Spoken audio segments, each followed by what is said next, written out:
І цей подкаст вже буде присвячений наступній темі. Окей, резюме зроблено. Що робити далі? Це те, як з пошуку роботи зробити стратегію, а не хаос.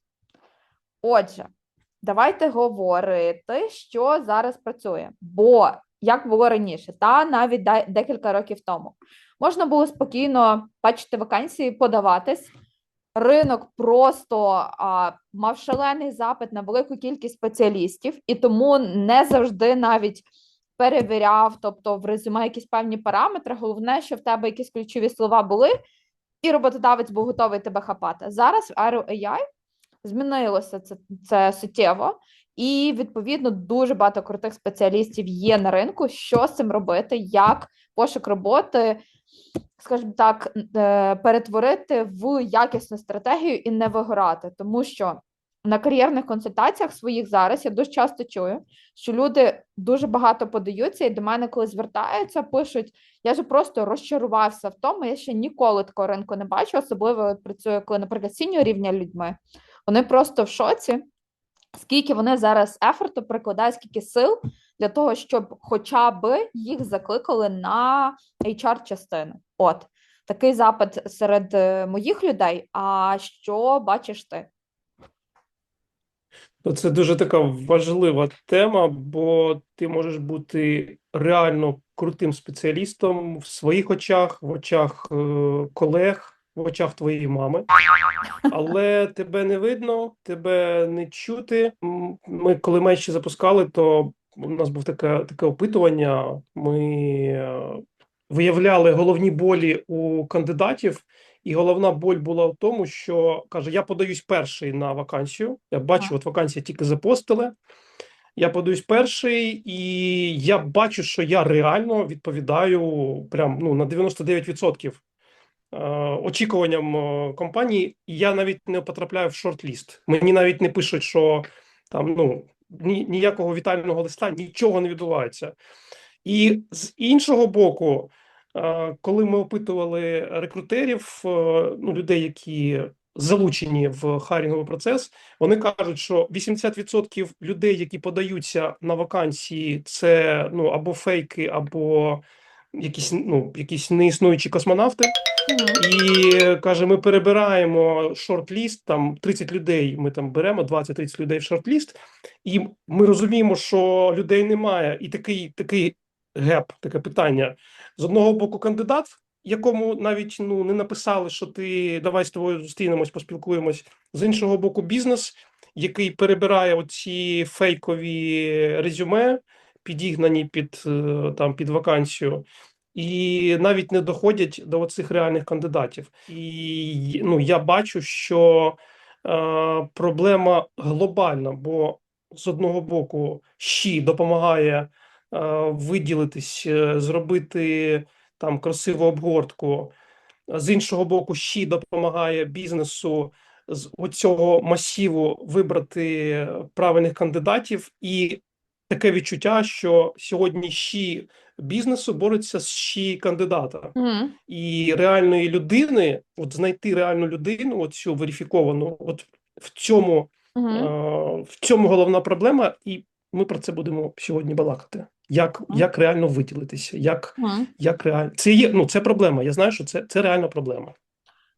Так, це велика проблема. Крім того, зараз дійсно ринок роботодавця, і, наприклад, я бачу, що, по-перше, не ростуть зарплати загалом, зменшуються вони, і плюс вимоги ростуть до людини, які інструменти вона ще має знати. Тобто знати просто добре свою спеціалізацію вже є недостатньо. І, відповідно, коли подаватися на роботу, необхідно, окрім того, що мати необхідне в резюме, теж показувати напрямок, що працюватиме, коли людина теж вже опанувала якісь певні AI-інструменти. І плюс не подаватися на, наприклад, окей, людина зранку відкриває там на LinkedIn роботи, які відкрилися, не подаватись хаотично на всі роботи, а навпаки, переходити з абсолютно іншого ракурсу на сам пошук роботи, зробити з цього стратегію. Тобто як? Перше, трекати прогрес. По-друге, підходити аналітично. Мені зараз це нагадує для того, щоб дійсно знайти роботодавця, з яким буде меч, що є теж багато. Так само, як є скамових кандидатів багато, так само скамових роботодавців є багато. Тобто тих, хто в сірих нішах, тих, хто ховається, наприклад, розказують теж мені кандидати, що що їм пропонують вакансії, де навіть на другому етапі вони ще не знають назви компанії.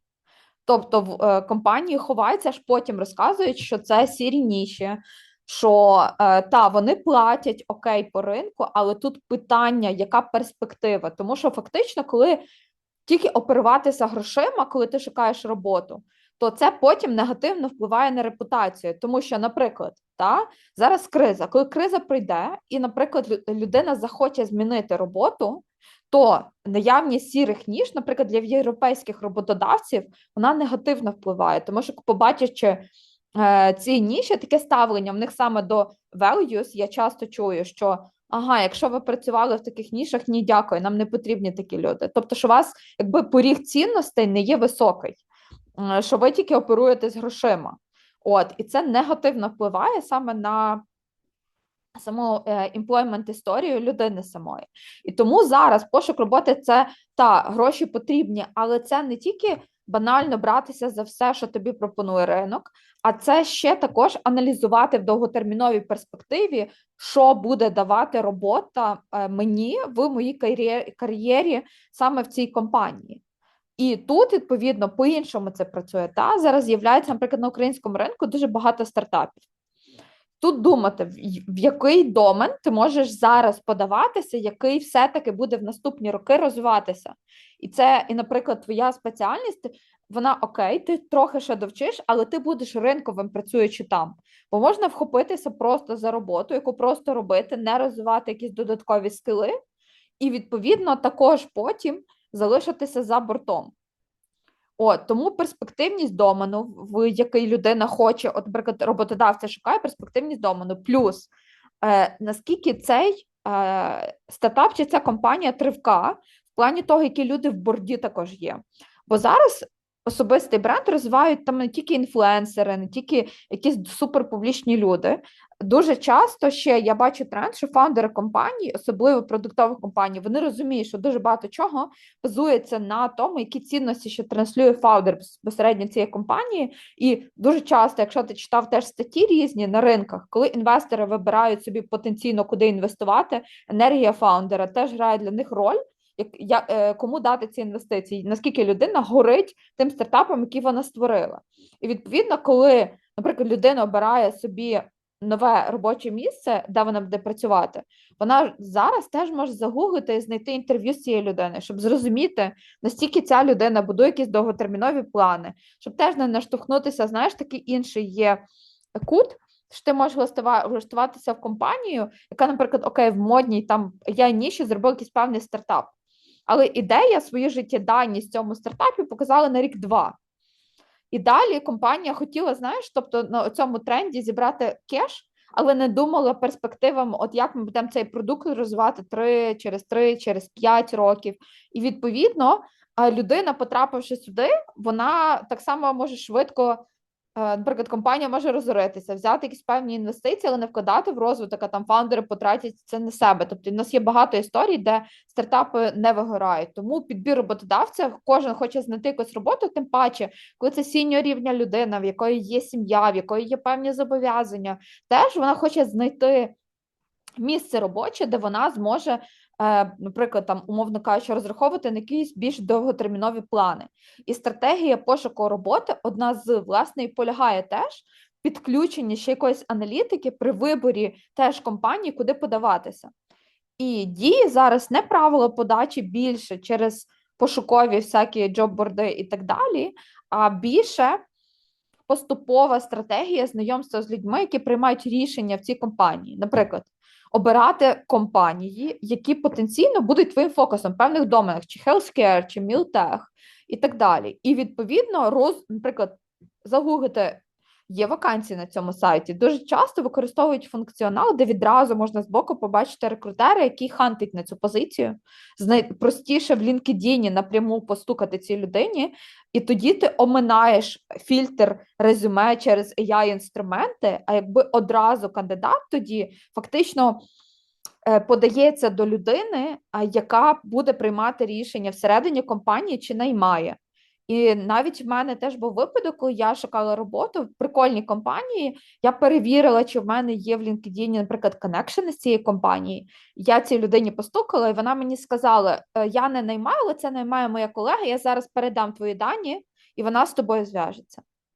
Або ось її дані, я вже попередила про тебе, і це ти скорочуєш декілька чейнів, щоб тебе помітили і закликали на співбесіду. І плюс також підписатися на особу фаундера можна в LinkedIn дуже легко, тобто follow, дивитися, що ця людина постить, про що вона пише.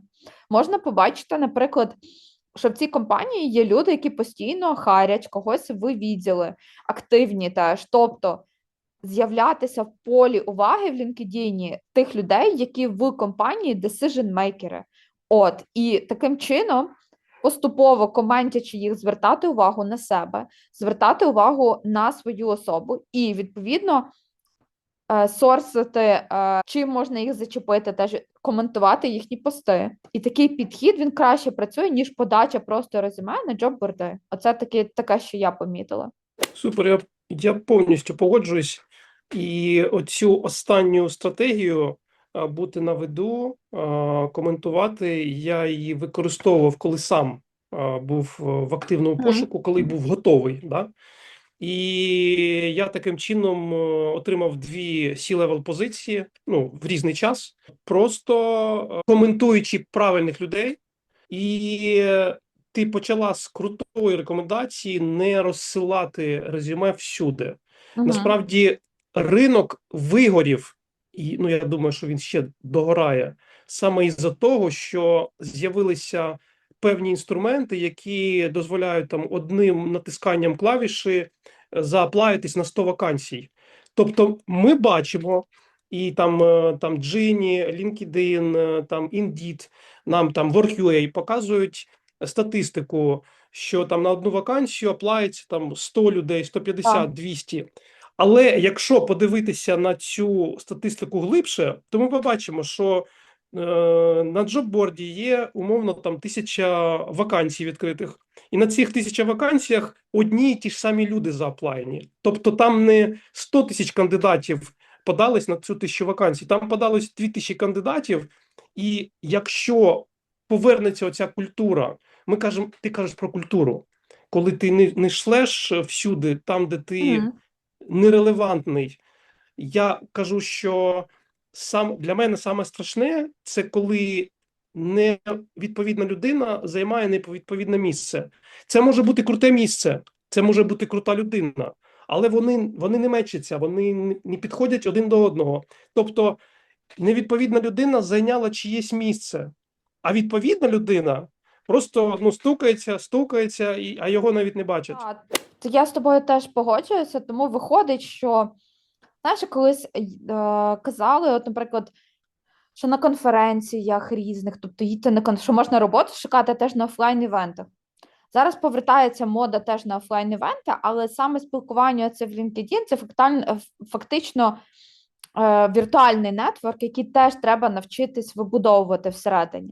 І дійсно, коли люди дуже швидко приймають рішення, оце з'являються потім оці пости надову, де люди пишуть: фу, яка ця компанія, вона мені не підійшла, чи ще щось, тому що людина не до кінця з'ясувала.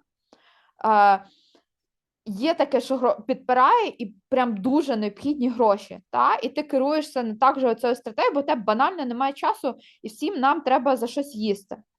От, але тут є величезний ризик того, що от людина дуже швидко звільниться, тому що вона не до кінця з'ясувала обставини. Все рівно людина, я теж от спілкувалася, в мене є колишні колеги, де в нас було таке велике скорочення на попередньому робочому місці, на стартапі самому. І я спілкуюся теж з ним, Дехто з них попрацював теж 2-3 місяці через те, що от швидко, от я знайшов роботу, я одразу прийняв офер, бо це була якби перша пропозиція. Це теж погано може спрацювати, тому що кожна адаптація на кожному новому робочому місці це теж певною мірою стрес. Це притирання до команди, розуміння якихось певних обов'язків.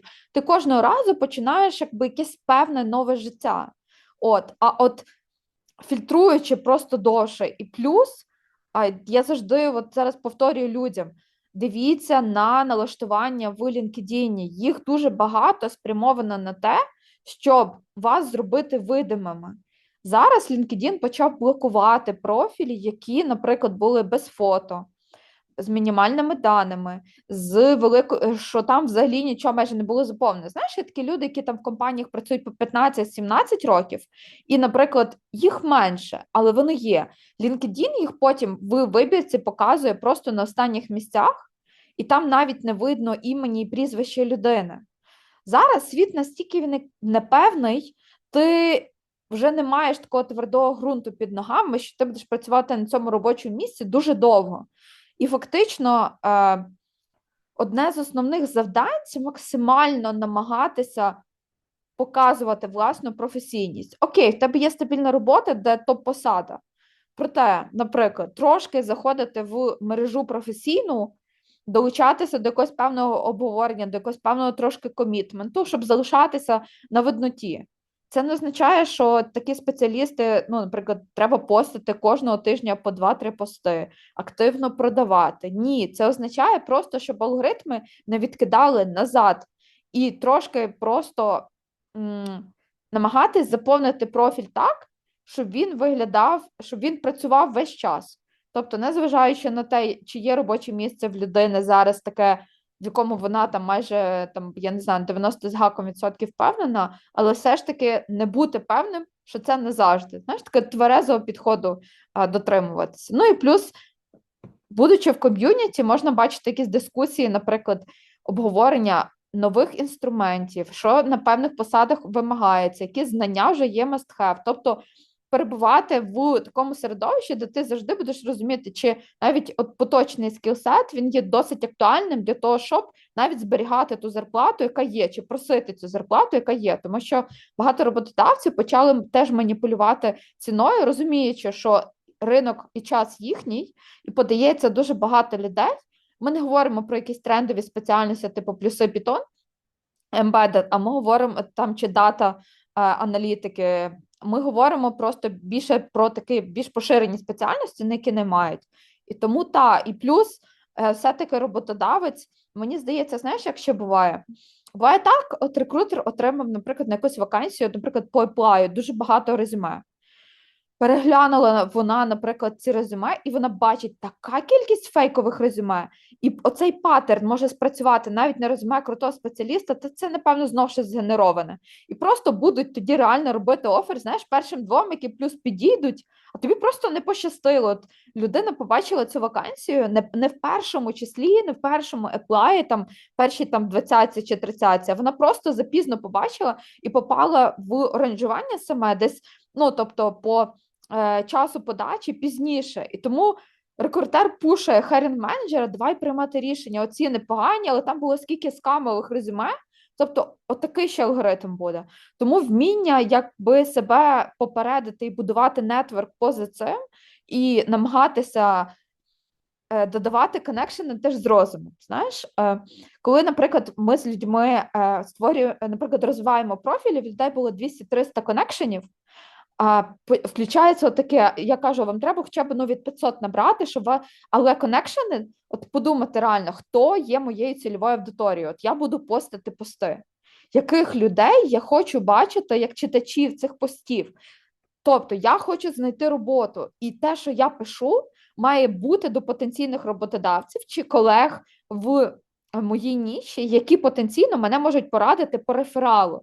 Тому що постами, який основний меседж постів, показати якісь челенджові проекти, які ця людина реалізовує, як ця людина вміє аналізувати цінність, яку вона принесла роботодавцю, вміти донести свій професіоналізм для того, щоб люди, навіть які не знайомі, прочитавши пости, зрозуміло, він знає, має такі знання, які от в мене в компанії зараз позиція відкрита. В принципі, вони би пригодилися. Тобто додавати людей теж треба з розумом. Для того, щоб це якраз була ЦА для тих постів, які потім це не було, що людина пише пости, а потім каже: у мене немає зовсім відгуку, ніхто не коментує. Ну кого ж додавати? Ну кого додає людина? Хто в коннекшенах? Чи дійсно та аудиторія, до якої ми хочемо цим постом достукатися? Клас, 100%. Це прям ти прям потрапляєш в саму суть. От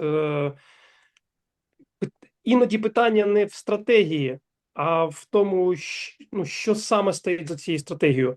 Ти можеш писати ідеальні пости, Є ти такі можеш люди. відповідати на біль роботодавця чи біль команди, але вони тебе не бачать. Ні цей роботодавець тебе не бачить, ні ця команда. Тобто ти робиш круту роботу, але її ніхто не бачить. Або у тебе круті коннекшени, а 95% користувачів того ж самого LinkedIn, вони нічого не пишуть. Вони роблять перепости, вони там якісь смайлики, якісь мемчики, і тим самим показуючи себе з боку потенційного роботодавця, як ну, людину, у якої просто немає своєї думки, немає своєї цінності, немає свого погляду на ті чи інші питання.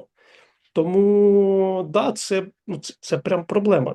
Це і стратегія, і контент, і активність. Так, тому для мене навіть стрічка в LinkedIn – це теж пошук роботи. Написання цих постів – це теж робота.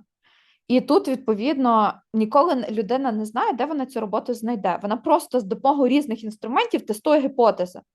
Тобто коментування постів там фаундерів компаній, написання власних постів – це все тестування гіпотез. Ніколи не знаєш, де потенційний роботодавець може побачити. Бо просто надіятися, що от такий apply просто на вакансію на сайті спрацює, це вже не працює. Тому зараз це якби набір цілий інструментів величезний, де людина сама може зрозуміти.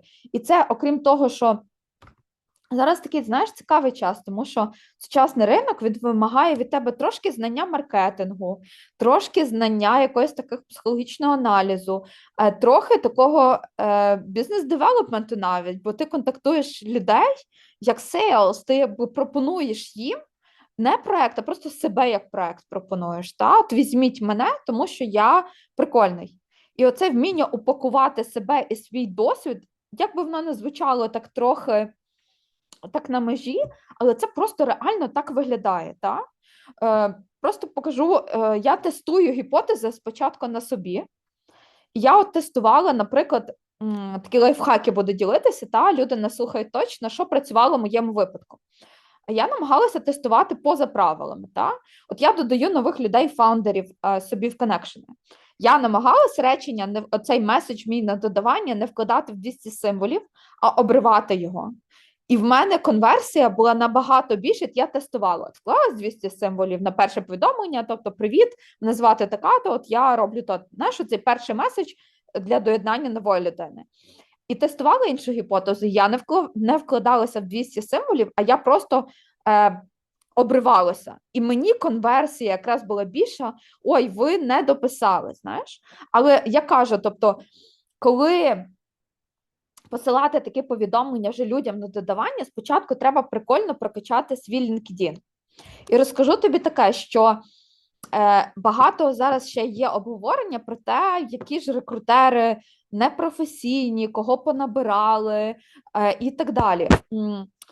Чи можна міряти, наприклад, як ти думаєш, чи можна міряти професійністю рекрутера, професійність загалом компанії чи стартапу? От що якщо рекрутер щось не так повівся, не відписав вчасно, не надав реджект, чи ще щось, чи показує це також, що всередині в компанії теж щось не так? Я думаю, абсолютно ні. Це все одно, що ти прийшов в супермаркет, купив там молоко, воно там якоїсь не той жирності, чи якась не та упаковка, чи воно якось не так зберігалося. І ти кажеш, я розчарувався в супермаркетах, я буду купляти молоко тільки в селі. Ну, це гарне рішення, але ну, це нелогічно, правда? Ти можеш піти в інший супермаркет чи в той самий супермаркет, обрати відповідний продукт, подивитися, взяти відповідальність за себе. Угу. Там проресерчити, а що взагалі, хто випускає на ринку якісне молоко. Тобто це може бути той самий супермаркет, та сама Угу. компанія, але це може бути інша людина. Угу. Ти не знаєш, з яким настроєм рекрутер прийшов на зустріч. І ти не знаєш, чи передає цей настрій рекрутера загальний настрій Угу. компанії. Тому, якщо ти впевнений, якщо ти віриш, що це може бути твоя компанія, бо ти десь читав, ти десь ресерчив, ти десь вивчав це питання, тобі цікавий домен, в якій компанія рухається, я би на цьому, я би не зупинявся на якихось особистих образах. Це такі образки, я це називаю. Що рекрутер не сказав те, що ти очікував. По-перше, я завжди раджу людям, не будуйте очікування від компанії, від людини. Дозвольте компанії бути такою, як вона хоче бути. Дозволь фаундеру, рекрутеру, наймаючому менеджеру бути таким, яким він хоче. Просто слухай, більше слухай, менше говори. І от в цих якихось між строчками ти побачиш оцю соль, оцю суть. Угу. І я б ще порадив кандидатам, які в активному пошуку, ніколи не приймати участь в обговоренні поганих рекрутерів. Бо твій коментар якийсь короткий, побачить правильний рекрутер і подумає, слухай, ця токсична людина, вона точно в цю команду не підійде. Хоча ти можеш бути не токсичною людиною, ти класна людина, але тебе тригернуло, автор якогось посту написав щось таке, щось тригерне, бо хотів підняти активність для свого профілю. Ти в це залучився і все. Цього достатньо, одного-двох коментарів достатньо, щоб тебе правильна компанія, твоя компанія внесла в список небажаних кандидатів. Угу. Так от. Та ти мені просто нагадав ще, знаєш, пробачають тоді, коли ти рекрутер Apple, наприклад, тоді пробачать, бо вже бренд набагато гучніший від людей, від рекрутерів, які там є. Тобто їм пробачать. От я розкажу навіть теж випадок такий. Якраз ти мені нагадав, просто я зараз взагалі не шукаю роботу, але через те, що в мене профіль достатньо прокачаний в LinkedIn, кожного тижня в середньому десь раз-два рази в тиждень я отримую пропозиції по роботі. І ці пропозиції різні. І от з останніх пропозицій, наприклад, в мене був Apple і BMW. Коли мені писали напряму рекрутери, і здавалося б, це топові марки на ринку. І тобі пише BMW, і рекрутер банально забула variable, змінну, поміняти на моє ім'я. І мені прийшло high candidate name в дужках таких, знаєш. І я дивлюся, людина 15 років працює в BMW, Тобто, якщо б я там придиралася до всієї суті, кожен з нас може помилитися, незважаючи від того, тобто, наскільки ми прокачені чи професіонали. І це вміння пробачати і мати якусь певну гнучкість в своїх очікуваннях, воно теж є дуже-дуже важливим. Здавалося б, стільки років, стільки досвіду, і все рівно кожен з нас може допустити от таку саму помилку. І плюс ми ж не знаємо всього контексту завжди ситуації. Це може бути взагалі перший рекрутер, який прийшов на цей стартап. Відповідно, вона ще не мала якогось такого додаткового онбордингу. Є різні люди, є люди, які дуже хвилюються.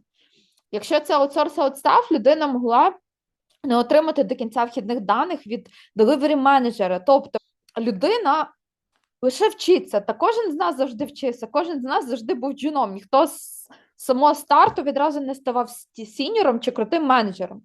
Але вона ж не головна людина, яка приймає рішення в цій компанії і яка повністю відображає все, що коїться.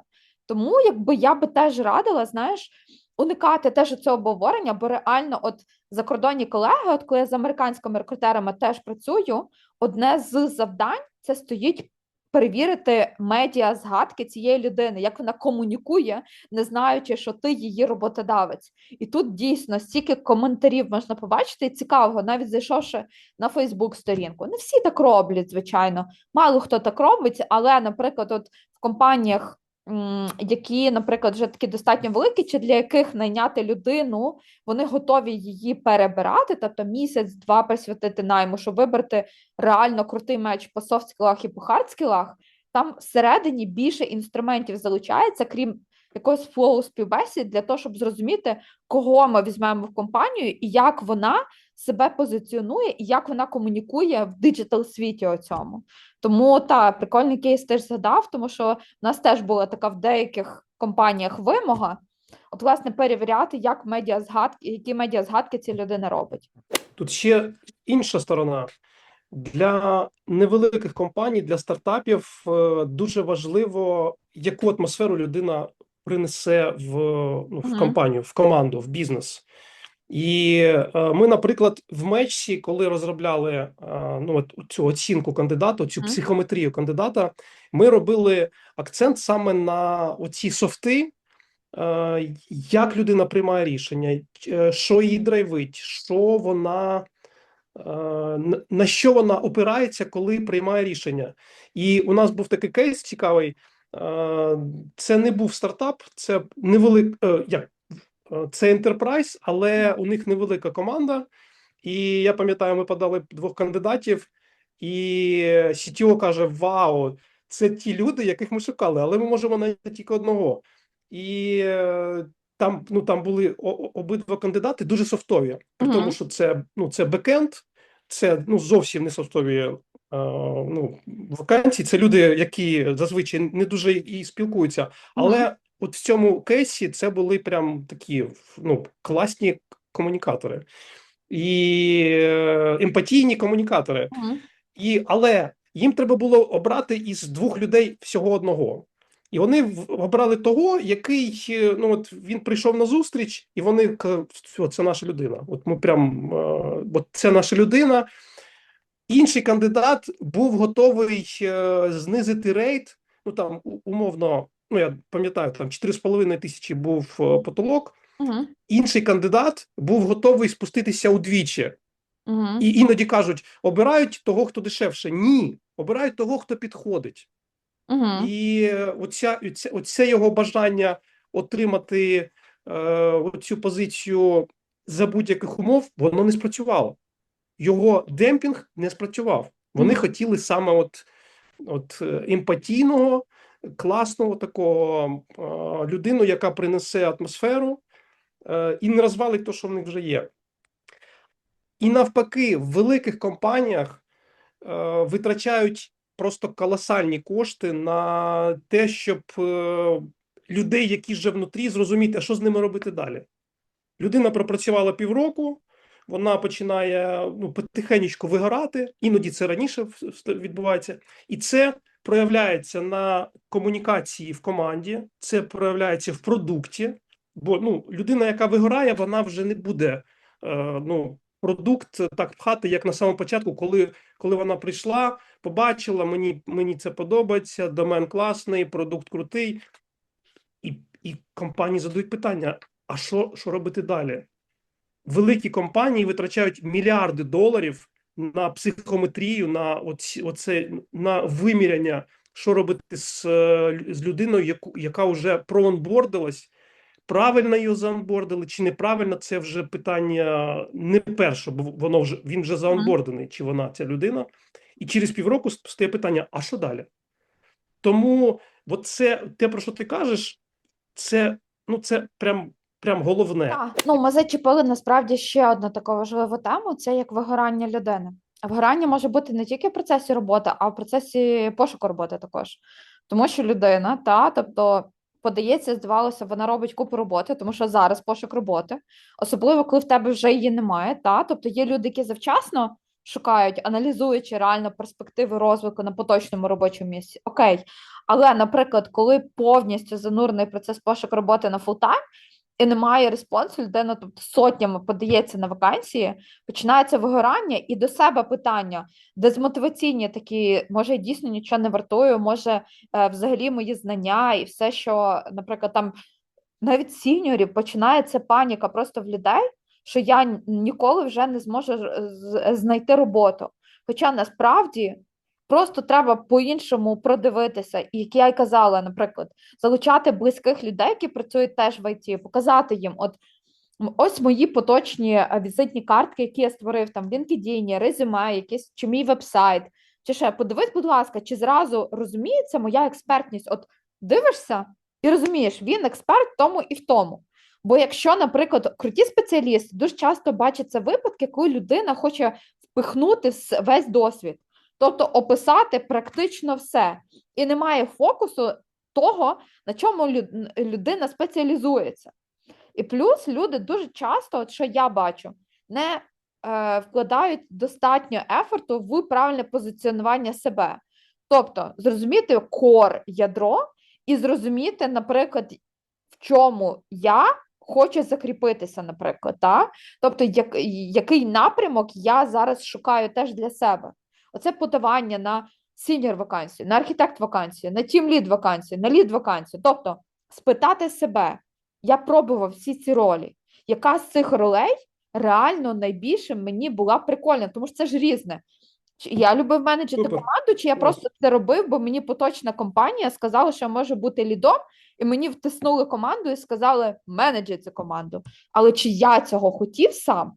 Чи мені подобалося не мати там по 8 дзвінків в день, а мені просто подобалося от розбиратись в коді, пропонувати рішення, подобалось, наприклад, бачити, яку технологію тут ми можемо застосувати. Тобто, що я любив робити. От я мав купу всього. Це ж прикольно, коли була можливість спробувати багато чого, різних посад, комбінацій різних підходів, щоб зрозуміти, де в цьому всьому я. І от коли собі чесно дати питання, навіть виписати, що я робив і що мені подобається робити. Знаєш, такі дві собі колонки зробити. От цілий список, що я робив, з чим працював, і що мені реально подобається робити. І базуючись на колонці, що мені подобається робити, скласти саме свою візитку на тому, що подобається робити в подальшому. Тому що коли тільки показувати досвід, знов чіпитися, тоді знов прийде вигорання. І це отакий, знаєш, отакий от потік самий. Плюс, а ще додають такої солі, соцмережі теж, тому що я бачу, що дуже багато IT-спеціалістів, вони теж в Інстаграмі реєструються, знаєш, здебільшого по AI-напрямку, але дивлячись на когось збоку, теж включається оце, в нього все вдається, а в мене ні, і починається оце все. Отут теж питати себе, де буде от зараз, от окей, зрозумів я, от стратегічно, от зараз треба просто стратегічно підходити до пошуку роботи. От я зрозумів, що мені подобається робити. Я це упакував, знову ж таки, вже в профілі, в LinkedIn, оформив і так далі. Тепер треба зрозуміти, я от, наприклад, не знаю, як ти, я весь час роблю ревізію, які в мене коннекшени в LinkedIn, тобто кого я додавала туди. Та? І я розумію тоді, яка в мене група людей там, тобто хто в мене там є. І я зазвичай намагалась додавати дуже багато іноземної аудиторії. І в мене достатньо багато фаундерів і різних компаній теж. І, відповідно, я розумію, чому якби алгоритми мені підкидають теж людей, плюс підписуватись на людей, які резонують. Можна ж в LinkedIn, навіть якщо тебе не додали, фоловати те ж саме. І також бачити стрічку постингу цієї людини. Як можна собі видимість збільшувати, наприклад, ти прочитав пост цікавої людини, в стрічці попадається, зберегти цей пост. І потім в LinkedIn можна повернутися до цього поста.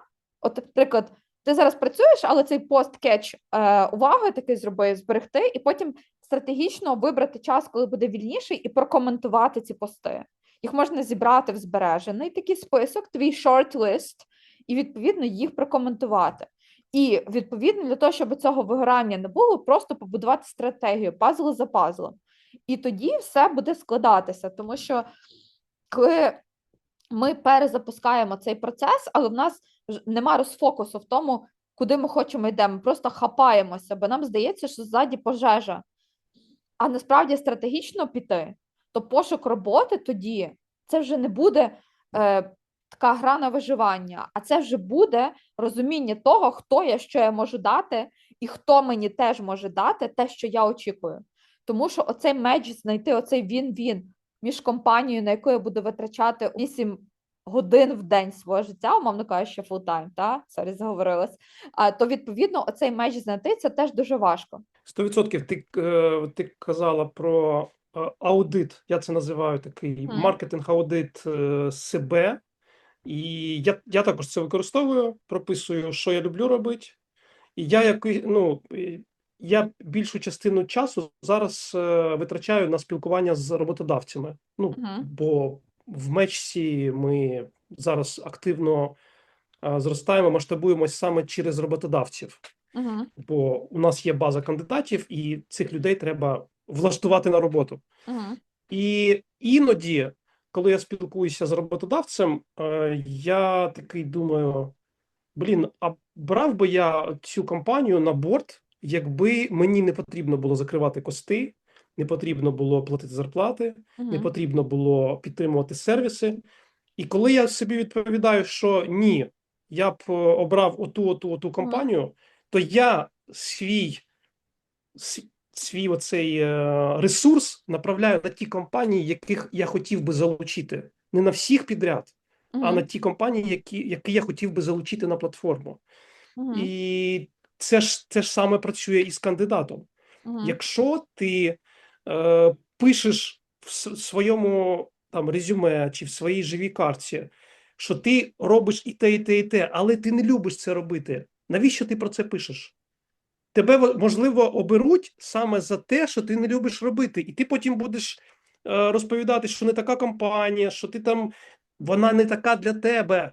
Я нещодавно бачив пост, там, не пам'ятаю, дівчина чи хлопець пише, я пропрацював 2 місяці в компанії, зрозумів, що не моя, і там починає її розносити, а в коментарях дай мені посилання, це компанія, яку я шукаю. Тобто для тебе вона не твоя. А хто реально, хтось буде тащитися від того, що тебе прям випалює. І от ці речі, про які ти кажеш, аудит, прям розписати, що я люблю, що не люблю. Я завжди задаю питання, а що б ти зараз робив, якби тобі не потрібні були гроші? От у тебе закриті базові всі речі в твоєму житті, в твоєму бізнесі. Що б ти робив? І от саме в цей момент приходять справжні відповіді. Тобто, умовно, у тебе є аватар твій, ти виписуєш, що ти хочеш робити, де ти хочеш це робити. У тебе є аватар компанії, яку ти шукаєш. Все, у тебе це перед очима, ти це бачиш, і від цього вибудовується твоя комунікація, те, про що ти пишеш. Ти можеш спілкуватися, просто зустріти свого однокласника і просто казати те, що тобі подобається. Він скаже: о, слухай, я там чув, там якась компанія, там якась назва, шукають, схоже, ти ж завжди там любив оце. Я таких історій знаю багато. Я теж Просто бачу. за кавою зустрів знайомого, з яким працювали 10 років тому, і все, через 2 дні він вже на співбесіді, і його вже через тиждень беруть в компанію. Все. У тебе перед очима оцей аватар компанії, в якій ти хочеш працювати, і хто ти, чим ти можеш підсилити цю компанію, і як ця компанія може підсилити тебе. Ти хочеш в чомусь вирости, ти хочеш щось вивчити, ти хочеш щось розширити, чи ти навпаки хочеш рухатись в чомусь вузькому. Там одна-дві задачі, ти в цьому професіонал, і ти будеш приносити максимальну користь в компанії саме через оці 1-2 своїх скіла. Так. Давай так і підсумуємо, бо насправді ми багато ж, скажімо так, поділилися різними підходами і так далі. Якщо загалом підсумувати, пошук роботи, він тоді буде ефективним, коли він буде стояти на таких 3 ключових пунктах. Це, по-перше, зрозуміти позиціонування своє власне. Тобто, хто я і про що я. Далі, зробити фокус, де я знайду те, що я хочу і як я це знайду. І плюс таймлайн собі поставити, тобто зробити пошук роботи стратегічним. замість той плею податись на 10, але тих, які будуть резонувати цінностями. От, і відповідно також усвідомити, що цей процес, він якраз стратегічний, він якраз і дозволить мінімізувати ризик того, що знайдеться та компанія, яка не буде резонувати. Тому що якщо це робити хаотично, то вірогідність збільшується. А якщо все-таки стратегічно підійти, тоді вірогідність знайти роботодавця не свого, вона зменшується. Ну і відповідно зрозуміти, що кожен з нас це є головний гравець в своєму житті, і саме ми вибудовуємо цю усвідомлену стратегію для пошуку роботи. І відповідно, оце вміння відійти і відрефлексувати, подивитись на себе збоку і реально розписати, що я хочу, ось це важливо. І від мене такі головні поради теж. Це зараз, от якщо ви зараз знаходитеся в пошуку роботи, це теж дати собі питання, чи зараз мій пошук роботи, як він виглядає? Чи це є стратегічно, я шукаю те, що я хочу, чи я просто подаюсь на все підряд? І наскільки мені резонує саме те, на що я подався? І також аналізувати відмови, які були. Наприклад, відмови, можливо, не завжди відмова це найгірше, що може статися. Насправді це і є шлях до тієї компанії, якій точно зрезоную я, моя експертиза і я як особистість. От і все. Перше, я хочу звернутися до людей, які сьогодні в активному пошуку. Я кажу, не опускайте руки. Не допускайте думки, що ви чогось не варті. Ви просто не знайшли ще свою компанію. Продовжуйте шукати. Будьте активні в інформаційному просторі. Пробуйте, знайдіть одну-дві ключові тези, які мають почути роботодавці, з якими ви хочете знайти свій меч. І відтестуйте, пробуйте одне, друге, третє, знайдіть оцю одну-дві речі, це називається Demand Generation, коли ти генеруєш попит на себе, на свій контент, на свою особистість. І бий в це. Не треба писати про все підряд. От ти вигориш, коли ти будеш писати про все підряд. Це може бути один пост на тиждень чи два пости на тиждень, але ти потрапляєш саме в ту біль, те, що болить у роботодавця. Або ти підсвічуєш свою експертизу, якусь специфіку. Тобто сфокусуйся, знайди оці речі, які працюють саме у тебе, через гіпотези. Можливо, тобі треба буде написати 10 публікацій різних, щоб зрозуміти, на що реагують. Після якої публікації тобі стали писати рекрутери, чи тебе запросили, чи навпаки, тебе запрошували, потім вийшла якась публікація, і тебе перестали запрошувати. Реагуйте на це. І коли ви знайдете оцю свою фішку, те, що вас відрізняє від всіх навколо, от прямо бийте в це, бийте. Одна-дві речі, прямо пишіть. Іноді я чую таку фразу: я не хочу бути нав'язливим. Та ти не нав'язливий, ти ж пишеш пост. Хто не захоче, тебе читати не буде. А для когось те, що ти пишеш, воно когось навпаки буде окриляти, когось тобі почнуть писати: слухай, ти мене там зарядив, я знайшов роботу. Клас, ти написав пораду, я завдяки цьому знайшов роботу. Тому не опускайте руки, все буде, по ітогу все буде добре. Як не крути, по ітогу все буде добре. Це буде про меч. Отже, наш сьогоднішній епізод, він підходить до кінця. Взагалі, якщо комусь більше заходить аудіоформат, ми також плануємо в вигляді подкастів випускати. Оскільки ми ще дуже юні на такому ютубному ринку, саме тут будемо просити вподобайок, коментарів побільше, для того, щоб ми розуміли, як реагувати, які теми цікавіше підняти. Підтримуйте нас, будь ласка, тому що нам дуже хочеться і далі говорити. Ми хотіли зробити, насправді, щоб наші випуски, вони були більше в такому форматі таких легких розмов, де ми будемо розбирати, ділитись власним досвідом, теми, які бачимо на практиці, що працює на ринку, що не працює. Можливо, ми ще будемо створювати такі прямі ефіри, де буде можливість давати нам питання в реал-таймі, і ми будемо на них відповідати. От, умовно кажучи, там як кар'єрний коуч, тобто відповідати на якісь певні питання, які для вас будуть болючі. Можливо, ми подумаємо про формат лайвів. Ось, і цікаво просто буде розуміти, тому що хочеться створювати контент, який дійсно допоможе вам знаходити роботу, дійсно вам допоможе знаходити класний меч з потенційним новим роботодавцем. Тому підтримайте нас вподобайками, шерте, залишайте коментарі, які теми цікаво розглянути в наступних подкастах. У нас, звісно, є якась певна адженда, але нам цікаво бачити власний відгук, що саме вам буде цікаво. І до зустрічі в наступних ефірах. Плануємо десь раз в тиждень зараз робити випуски, плануємо ще багато чого різного, але саме ваш відгук буде для нас неймовірно важливим. Дякуємо, що додивились до кінця, чи дослухали. І до нових ефірів. До зв'язку. Пока.